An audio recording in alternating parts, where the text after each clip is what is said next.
guys! Welcome back sa aking YouTube channel. For today's video, tungkol nga pala ito sa aming travel from Germany to the Philippines. Kitang-kita naman sa video na mas excited pa yung anak ko kaysa sa akin. So, hinatid nga pala kami ng kanyang lola sa train station dahil from Hanover, magta-travel kami going to Frankfurt for 3 hours. At ito nga, maluha-luhang nag-goodbye ang lola sa kanyang pinakamamahal na apo na hindi niya makikita ng isang buwan. Kasama nga pala namin ang kanyang papa dahil ihatid niya kami sa Frankfurt at hindi siya makakasama sa amin pauwi na Philippines. Si Kian ay hindi mahirap kasama sa biyahe. Natulog, naglaro lang siya sa loob ng train hanggang makarating kami ng Frankfurt Airport. Pagdating namin ng Frankfurt Airport, nag-antay lang kami saglit para sa aming shuttle going sa hotel para makapag-check-in. We decided talaga na magstay overnight dito sa hotel malapit sa airport kasi yung flight namin ay kinabukasan pa at around 11 in the morning and yung travel time masyado nang mahaba para kay Kian. So ito nga yung room ng hotel sa NH Frankfurt Airport. Yun yung name ng hotel, guys. So ayan, maganda naman yung room nila, malinis. Meron din silang restaurant and of course kinabukasan maaga kaming nagising para breakfast dahil ang flight namin ay 11 in the morning. So, dapat 8:30 to 9 nasa airport na kami. Fresh from the bed pa yung aura ni Kian dito. Kumain din siya ng madami. Mabuti na lang. So, ayan. Kain din si mama. Of course. Yung hotel nga pala, meron din silang shuttle na maghahatid ng mga guests nila going sa airport. Parang nasa 8 minutes ang travel time namin. Then, pagdating namin doon sa airport, sumakay ulit kami ng bus papuntang departure area. Nag-check-in kami and then nagkita-kita kami nila Ate Vicky and Ollie dahil kasama namin sila sa paglipad papuntang Pilipinas. Very thankful talaga ako, guys, na kasama ko sila dahil meron talagang umalalay sa akin. Ito yung goodbye moment ng mag-ama. Medyo maiyak-iyak ako dito kaya hindi ko masyado kinuna na ng mahabang video. Very smooth yung check-in and ito na yung scene sa loob ng eroplano kung saan si Kian talagang behave naman siya. Umiyak siya once pero saglit lang dahil may nakita siyang lalaki na akala niya ang kanyang papa. So bigla niyang na-miss agad yung papa niya. Nag-request nga pala ako ng bassinet sa Cathay Pacific para sa bed ni Kian. At mabuti na lang kasya pa siya dahil yung sukat nito ay nasa 76 centimeters.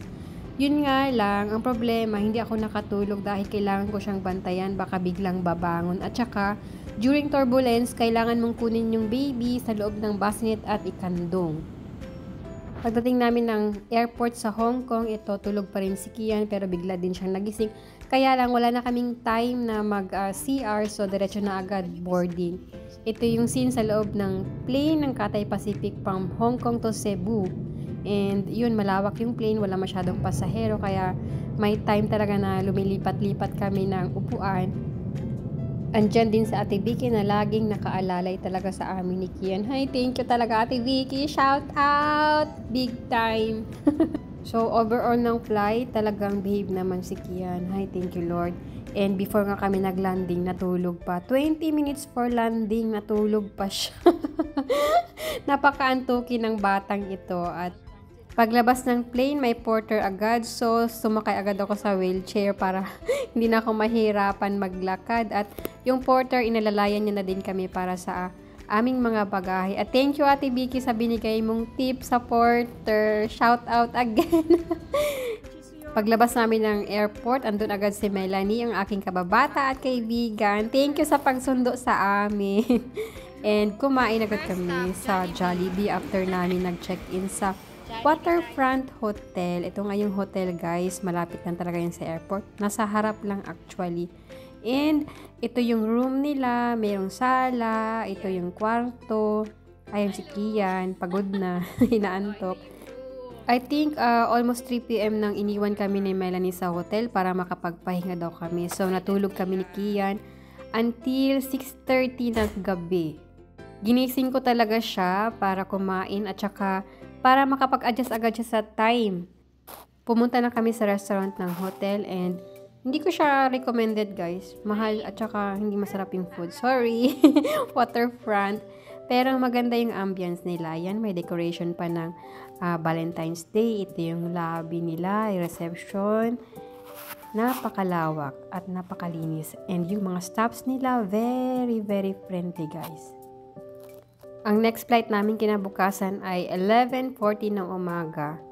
So, bumalik agad kami sa room para gawin ko yung evening routine ni Kian para alam niya na sleeping time ulit.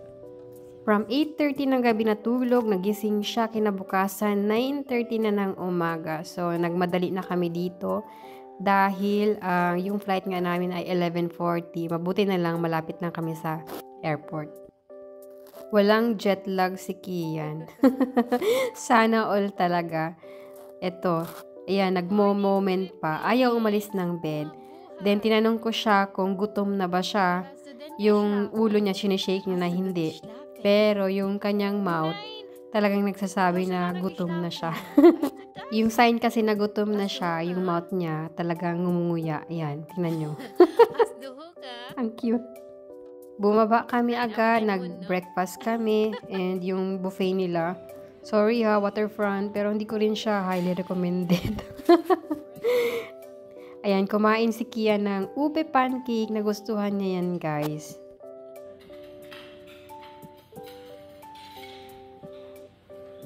Ito yung kanilang breakfast buffet. Ayan.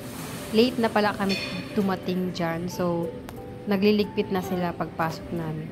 After namin kumain, pumunta kami sa poolside nila. Ang ganda ng kanilang pool. Kaya lang wala na kaming time para magtampisaw sana. May free shuttle din ang hotel going to the airport at inassist kami ng mga staff nila. Thank you so much, Waterfront Hotel. And thank you so much for watching, guys. Abangan nyo ang kasunod na video namin. Bye-bye!